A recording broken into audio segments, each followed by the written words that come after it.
All right, guys, Darcy here today, and today I want to go over setting up your project for success, exporting your project and everything for success when you're working with an engineer or a producer, and everyone today is remote, right? Like, we're not seeing each other in person, and let me give you a reason as to why. Now, I'm gonna tell you something that you may not ever hear from somebody, but let's say you are sending your stuff to somebody and you don't export it well, you don't name it well, you don't give them the right stuff, and they got multiple things on the go, and somebody else has sent them everything and everything is correct. Your stuff might fall to the bottom of that list. Now, I'm not saying that they're being unprofessional. It's just that you're making it more difficult. So make it easy so that everything comes through easier and things can come out faster and less mistakes get made. Because one thing I always say is, like, look, if I'm working with somebody, just tell me the key, tell me the BPM, and we're going to go over that in 2 seconds. I'm going to show you why.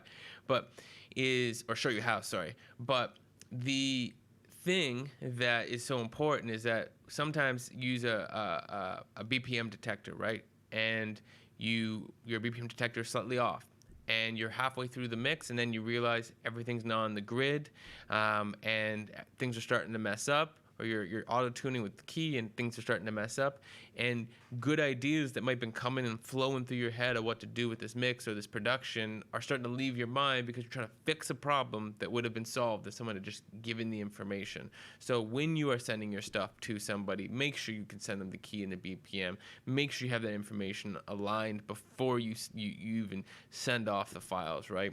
So, all right, let's jump into it. So, first thing you're going to see right here is I'm going to open up the Mike's Demos project that I did from the last video where I was going over USB and condenser microphones and dynamic microphones and showing you how, whatever you got at home, you can make something that sounds half decent. So we're going to go over 3 types of files that you can export from this, which I call the stems. It's not stems, it's Multitrack. Let me just rename this. So Multitrack, and we're gonna rename that on this file as well. So we can export the multi-track, so all the individual audio files. I think some people call them stems sometimes, but technically stems mean something else, but it doesn't matter. If someone says they want stems or they want the multi-track of your song, what they essentially want are all the individual tracks as audio files that they can import into their session. If somebody ever says they want a bounce, that means they want a single file from you with everything put all together. So let's say you recorded at home and you came up with a reference, of what you think sounds good. They'll say, send me a bounce of your song, and that's with everything included. Or they might ask for an AAF. I haven't heard of this too often, but some people might want this because they want to see your arrangement. They want to see how your project is laid out. So let's go over what some of these things, how they work and how you do them. So let's open up the Mike's demo, the Mike Demos file.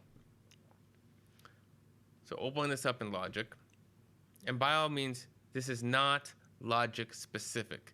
This is just all your DAWs are going to be able to do this. So don't worry about that. Now, clearly I should open this up earlier because I forgot that it's going to take time to go through all my Waves plugins every single time. But so now that it's opening up, so what we'll see here in this Mike Demos file is that we have a beat and some vocals that have been recorded, okay? So if I wanted to make a bounce of everything, first off, I wouldn't want 2 vocals, like 2 different references here, soloed at the same time. Now, why am I soloing? I could do muting, all the same deal. Let's take these all off solo. Some of these things are muted. So if I were to play through this right now, it'd just be instrumental, right? And then you get to my vocals, hear nothing.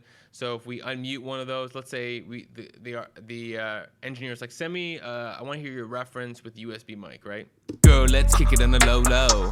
Can't have you with FOMO. So if they want to hear reference, they're going to hear the beat and the vocal. So if I were to do that with this, I would go File, bounce, it may be labeled differently, export as a single file or something in your DAW.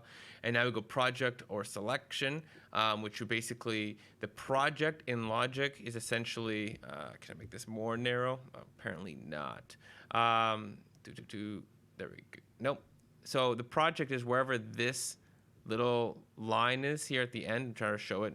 So this little arrow, that's like the project, and the selection is essentially the loop region. So if I put a loop on here and I go to File, Bounce, Project or Selection, then I basically get options for, do I want to bounce a WAV file, an MP3 file, and the types of quality and stuff like that that I want to do. So I would click OK. Then it's going to bring up being slow, then it's going to bring up a suggested file name, and see if I put that BPM and that key into my file name, as you've seen, now when I bounce it, it's going to be included. Perfect. That's exactly what we want. That's what every engineer is going to want from you, is that BPM and key if they wanted a reference file to work with. So then I would select where I'm going to put that. I'd put that in my bounce folder, and I click bounce. In this case, I'm not going to do that because we're going to save some time. So we're going to hit cancel.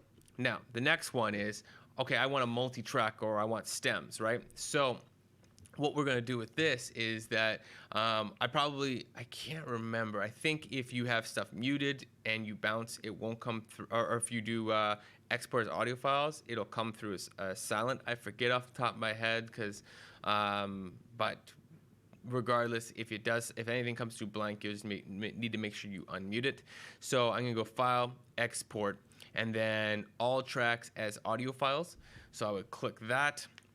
And it'll be labeled differently in whatever plugin or whatever DAW you are using. So what we're going to have is options for trim silence at the end of the file. You may have other options, by the way, in your DAW. In this case, if you have something like trim silence, basically that means that if it bounces this track, if you're following my mouse, it bounces this track, and at the end of here, when it gets to silence, it's going to literally cut off the file at that point, because it doesn't need to go all the way to here if there's no more sound. So it's just going to trim it back. Then what kind of file format we want. So we can choose something like a WAV. It's going to be an uncompressed file. I just go with WAV. Then you got your 24-bit audio. Now you don't want to go lower. Just keep it at 24. Reason being, sorry, hit my mic. If you go 16-bit, you're reducing the quality. And for the mixing process, you don't want to be reducing your quality. You want to keep that at 24. Then you might get options like bypass your effect plugins, which is essentially, if I can show on my left here, all these plugins that appear on my channels. Do you want to include those plugins or do you not? If you want to include them, then it should be something that, maybe you do some basic treatment to your vocals, you know what you're doing, you're confident in it, and the engineer will appreciate it. If you don't really know what you're doing and you're guessing, then bypass your effect plugins and send it so it's coming through as unprocessed to your engineer, because let them do that work. Now, include volume and pan automation. That's literally just going to be, if you're looking here in the bottom left, I can't actually select it because the window's open, but if you've done any left and right panning and volume, again, if you're not confident what you're doing, then don't include this stuff, because let the engineer get the tracks raw and do what they need to do. But if you do know, or you've got a good idea and you want to lay it out and they're going to do adjustments against what you're doing, then great. Include volume and pan automation. Normalization, you don't want that because it's going to try to make all your tracks to a certain level. Overload protection is basically just trying to make sure they don't go too loud. You can leave this as off unless you've done something really wrong with your recording and everything's clipping. But if you have, go back to my last video and learn about how to get a good level in, because it should not be clipping. Your stuff should be clean. And now you can also have the pattern for how to name the file. You'll see here that my file will come out as 01 and then the name of the track. This is just helpful for, they're all going to be in order. So when they get them exported, they see the exact order you laid them out in, if that's beneficial. Track name, super important. Don't have your tracks named track 1, track 2, track 3, or recording 1, recording 2, recording 3. Means nothing. verses, main verse, dubs, harmonies, chorus, bridge, like name them what they are. Main vocal, backup vocal, ad libs, like just name them what they are, save them a lot of time, right? If you have instrumentals, kick, snare, hats, percussion, piano, 808, bass, just name them what they are. It's never good to see something like, crystallized pixels, which is the name of like the preset off of the synthesizer, which means nothing, right? They're gonna guess it's a synth, but at that point, but you're just making it harder. So name your tracks, save everyone some time, okay? Then you would export that. And that's going to essentially make a bunch of different audio tracks. I see here my multi-track. I'm gonna have my instrumental. I'm gonna have a vocal, a bunch of silence in here, and then at some point, have you with FOMO? Can't just leave that. You're gonna hear some rapping in there, right? So that's what the exporting as individual audio files or whatever the application calls it. That's what it's going to do for you. It's going to basically lay out a bunch of files. And if I were to actually show you, let me go that next route. So I'm going to grab the say like the vocals, and I drag these in, and I say let's create new tracks. Hit enter. Boom. Now you're going to see essentially what I was saying before. You see a whole track of the silence at the beginning. It's trimmed at the end. It's always a slightly bit longer than like however you trimmed it here, just a little bit of protection to make sure it doesn't trim it too early. And then boom, there you go. It looks nearly the same. You can see here, because I didn't turn off the bypassing of my effects and the processing, that you can actually see that this track is a little bit compressed. It's a little bit better level than that. If I had done it differently, then it would be basically the exact same thing as what you're seeing above visually. Okay, so now let's close this out, and we won't save this. So what is an AAF? Well, an AAF essentially is going to copy all of the audio files. Actually, I'm gonna go to the other cam for a second. The AAF is going to copy all of the audio files raw into an audio folder, and then it's going to set up a template for the other engineer or producer to pull up with everything laid out exactly as is. So let's head back. So if I double click this AAF file, I can barely say that. Then it's going to open up in Logic. It's going to ask me, do we want to import some of the, it contains markers. Okay, cool, sure, import them.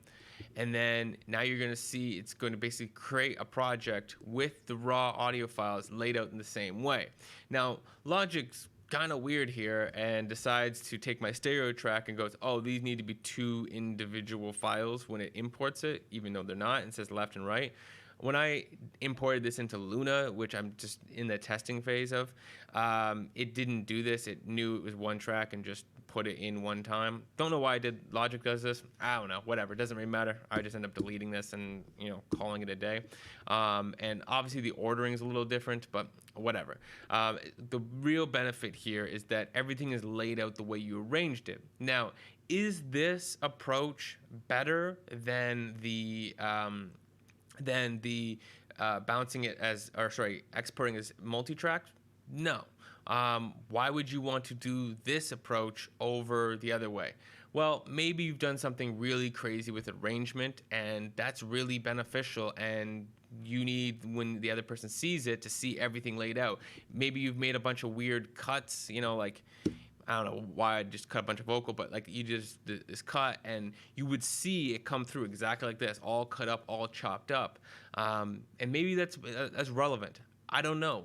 If that's what's relevant, then export it that way. If the engineer asks for it this way, then just do it this way, for whatever reason. I gotta stop hitting this. My pop filter just keep boom, boom, boom. So, but. Things you're not gonna get, it's gonna be raw audio. Maybe they're asking it because they just want the raw audio and they want to make sure you don't accidentally export it with processing. Maybe that's why they're asking. But if you do want, That's a dryer. If they do want some of that processing, then you're going to want to export as multi-track. These options are similar, slightly different, just depends on your use case. But really, at the end of the day, if you are exporting as the multi-track, make sure you name the. Actually, before I forget, I wanted to show that.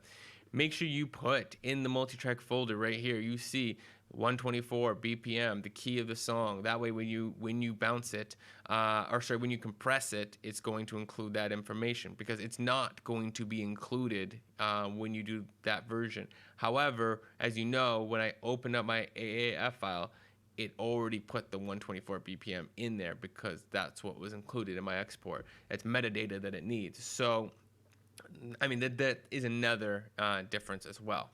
Anyways, at the end of the day, whether you do an AAF, I think I said 3 A's there, whether you do the AAF or you export in multi-track format, as long as you do these things correctly, you're going to help the engineer or the producer.